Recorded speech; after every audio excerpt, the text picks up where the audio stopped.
Se está depreciando el peso. ¿Qué es lo que está pasando, José Luis? Fíjate que la semana pasada ha sido muy interesante y bueno, desde noviembre del año pasado hemos visto un desfasamiento del peso contra el dólar, pero el viernes de la semana pasada, en esta semana el peso perdió contra el dólar 2.86%.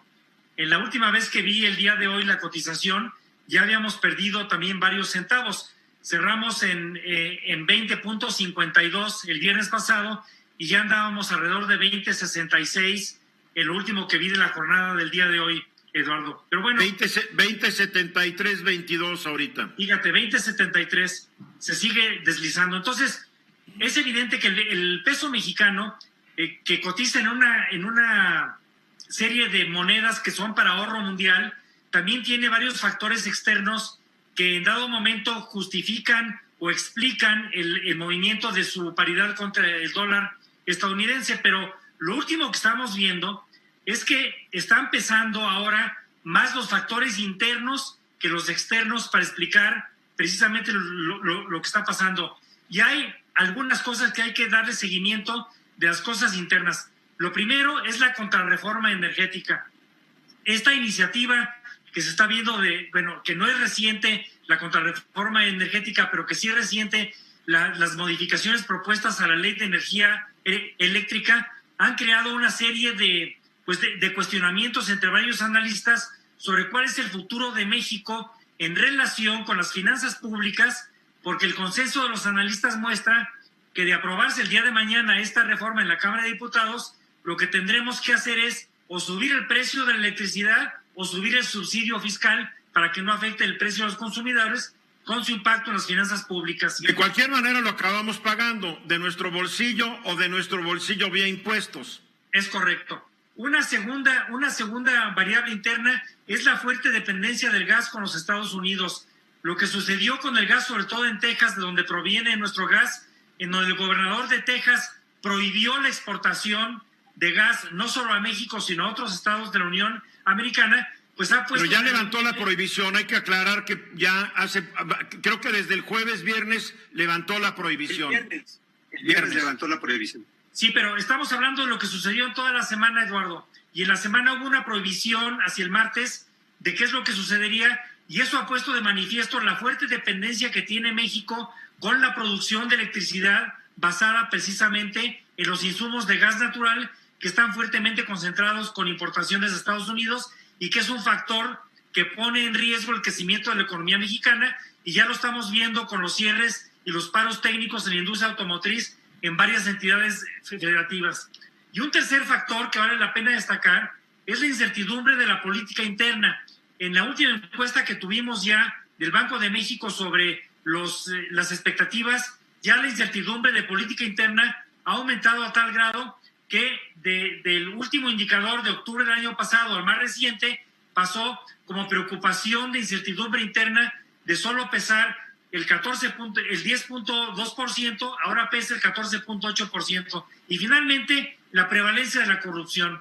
Tú dabas cuenta de hoy en tu comentario introductorio de la prevalencia de la corrupción, que la Auditoría Superior de la Federación está, entre otras observaciones, informando a la opinión pública en su informe de más de 300 páginas, y la preocupación de la prevalencia de la corrupción es otro también de los factores que está preocupando y que está generando este deslizamiento del peso con el dólar, por lo menos en el periodo de la semana pasada, Eduardo. Oye, cuando hablamos de corrupción, creo que es bien importante aclarar. El presidente López Obrador dice que se acabó la corrupción. Yo creo que él habla a nivel de él y de su gabinete cercano, sus colaboradores más cercanos.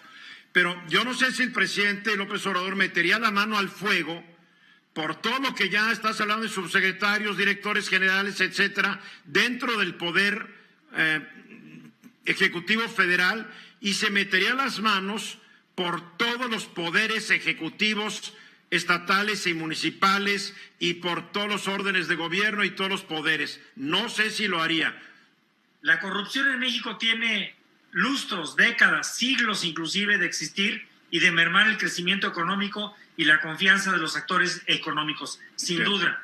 Sin embargo, algunos actores les ha convenido, Sin embargo, el presidente López Obrador hizo una gran campaña para terminar con la corrupción, no solo con la de él y de su gabinete o de los directores generales hacia arriba en la pirámide burocrática de la administración pública. Entonces, la percepción que existe es que no se están dando los resultados que se prometieron durante la campaña y durante el arranque de los 100 puntos que se prometieron el día que tomó posesión en diciembre del 2018. Carlos. José Luis habla de la crisis energética, de la crisis energética ahí en alguna parte del centro del país. Pero tenemos que recordar lo que realizó Felipe Calderón y Peña Nieto con el tema del fracking. Pero eso no influyó en la semana pasada. Estamos hablando de lo de la semana pasada, Carlos. Sí, pero todo trae una cola. No, claro que influyó que decidieran que no iban a explotar gas, sino nomás se iban a dedicar a sacar petróleo y quemaron el gas. Claro que influye. Malas decisiones del pasado que no han sido corregidas actualmente. Luis Ernesto. Corrupción.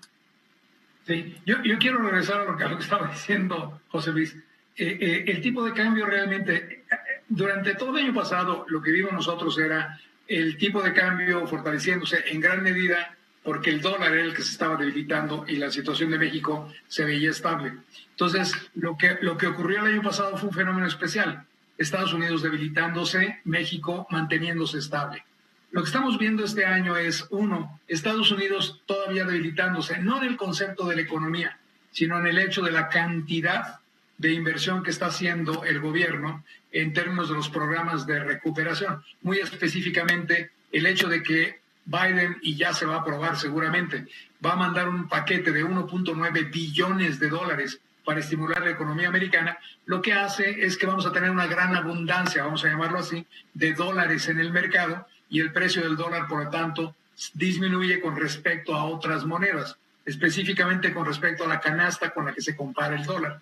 Y eso lo estamos viendo, el dólar se está devaluando con respecto a la canasta de monedas de otras naciones, dada esta expectativa de que va a haber muchísimos dólares en el mercado, ¿no? La pregunta, y creo que ahí es lo más importante, que estaba diciendo José Luis, es, entonces, ¿por qué el peso se está devaluando con respecto al dólar? Si en una situación general el dólar se está devaluando con respecto a las demás monedas. La respuesta la dio él y creo que es importante que lo entendamos. Estamos manejando una serie de expectativas de poca inversión en México y eso implica que la capacidad productiva de nuestro país no va a incrementarse fuertemente, con lo cual la posibilidad de generar riqueza en México disminuye. Ahora, eso no quiere decir que no vamos a crecer económicamente, porque el año pasado caímos 8,5%, depende cómo vean las cifras, pero las cifras desestacionalizadas, 8,5%, y vamos a tener que reponer esa caída. Pero si todos pensábamos que iba a subir la economía 4 o 4,5%, hoy lo que estamos viendo con esto que acaba de mencionar José Luis, es que la economía en todo caso va a crecer 3,5%, 3,8%. Esa diferencia es la que están viendo los mercados y por eso se está devaluando el peso con respecto al dólar. Kenia.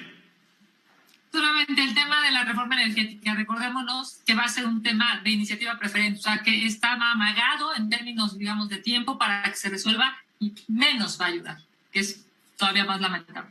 Pero no le llamemos reforma, porque no es una reforma, es una ley, ¿sí? Es una ley que se aprueba con una mayoría simple en el Congreso, o sea que ya perdieron. Más uno. Ya perdieron ustedes, Kenia. Sí, pero va a perder el país. José Luis, para concluir. Pues tenemos problemas en un sector energético golpeado, dependencia de hidrocarburos provenientes de Estados Unidos, prevalencia de corrupción e impunidad, y eso nos va a pegar fuertemente en la confianza interna. Pues estamos pagando los pecados del pasado y las omisiones del presente, es indudable, porque nunca se debería haber, bueno, ya decir que nunca se debería haber es perder el tiempo, ya se hizo, ahora hay que ver lo de hoy y para adelante. Vamos a los mensajes. Esta fue una producción de Grupo Fórmula. Encuentra más contenido como este en radioformula.mx.